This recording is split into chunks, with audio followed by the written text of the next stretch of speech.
कोणत्याही निवडणुकीचा निकाल म्हणजे फक्त आकडे नसतात.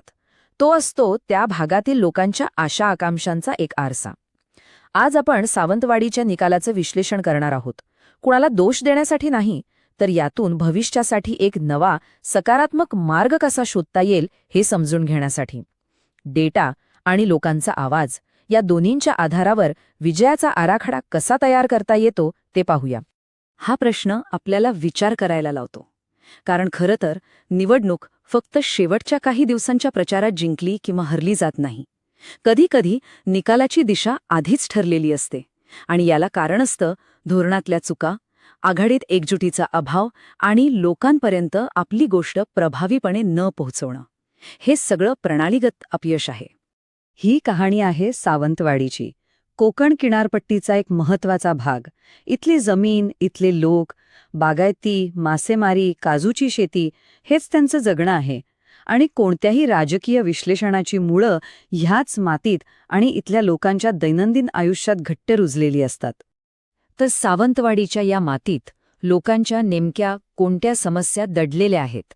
कोणत्या अशा गोष्टी आहेत ज्या राजकीय व्यवस्थेच्या नजरेतून सुटल्या आणि ज्याचा थेट परिणाम मतदानावर झाला? चला जमिनीवरचं हे सत्य समजून घेऊया. हे फक्त काही मुद्दे नाहीत. हा लोकांच्या रोजच्या जगण्यातला संघर्ष आहे. जरा विचार करा, मोर्ले गावातल्या त्या शेतकऱ्याचा ज्याची काजूची बाग हत्तींच्या कळपाने एका रात्रीत उद्ध्वस्त केली, किंवा त्या तरुणाचा जो रोजगाराच्या शोधात शहराकडे जातोय. जेव्हा ह्या वेदना ऐकल्या जात नाहीत तेव्हा मतदार आपला संताप मतपेटीतून व्यक्त करतोच. चला तर मग आता 2024च्या निकालाचं विश्लेषण करूया. हे आकडे कोणत्याही एका व्यक्तीचं अपयश नाहीत, तर हे संपूर्ण प्रणालीमध्ये काहीतरी बिघडलं आहे याचा एक स्पष्ट पुरावा आहेत. सुमारे 39,900 मतांचा अंतर हा आकडाच सांगतो की आव्हान किती मोठं आहे. ही काही किरकोळ हार नव्हती, तर मतदारांनी दिलेला एक मोठा आणि स्पष्ट संदेश होता. आणि हे बघा, या निवडणुकीत जवळपास 20% मतं ही एका अपक्ष उमेदवाराला मिळाली. हा एक खूप महत्त्वाचा संकेत आहे. याचा अर्थ मतदाराने दोन्ही प्रमुख आघाड्यांना नाकारून आपला निषेध नोंदवला. यालाच प्रोटेस्ट वोट किंवा निषेध मत म्हणतात. आता या आकड्यांवर नीट नजर टाका. जिंकलेल्या उमेदवाराला मिळाली आहेत 48.8% मतं, पण विरोधी मतं 2 ठिकाणी विभागली गेली. अधिकृत उमेदवाराला मिळाली 24.8% आणि तब्बल 20% मतं गेली अपक्ष उमेदवाराला.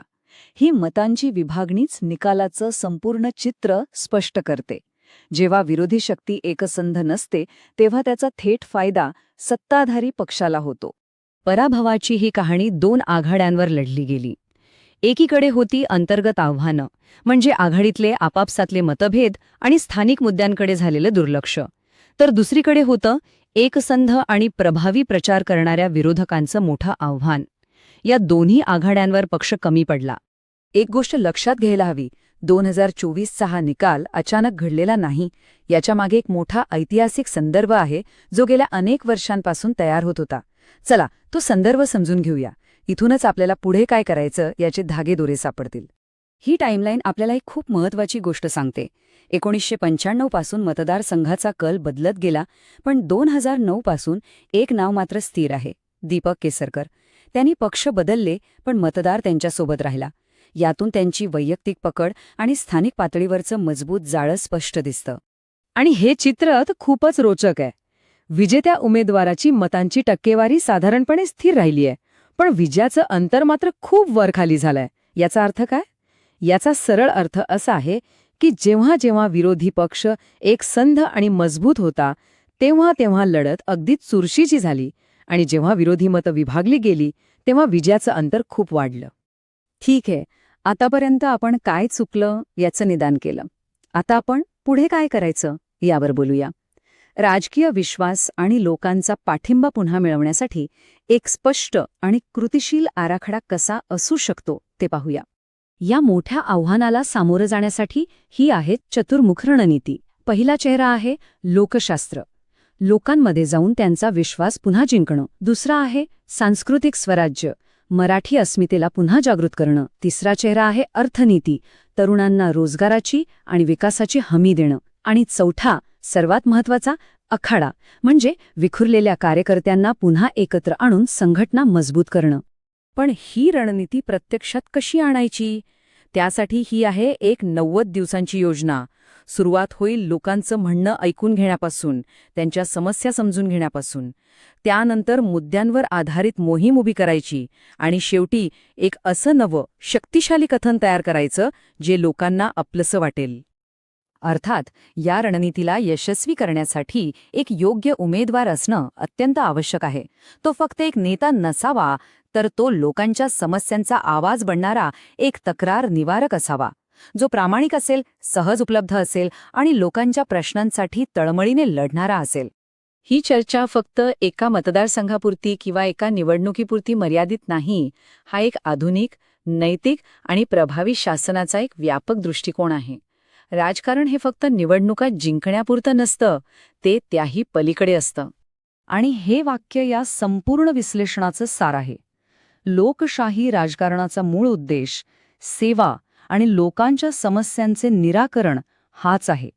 जिंकण्या हरण्याच्या गणितांच्या पलीकडे जाऊन हा विचार करणं खूप गरजेचं आहे.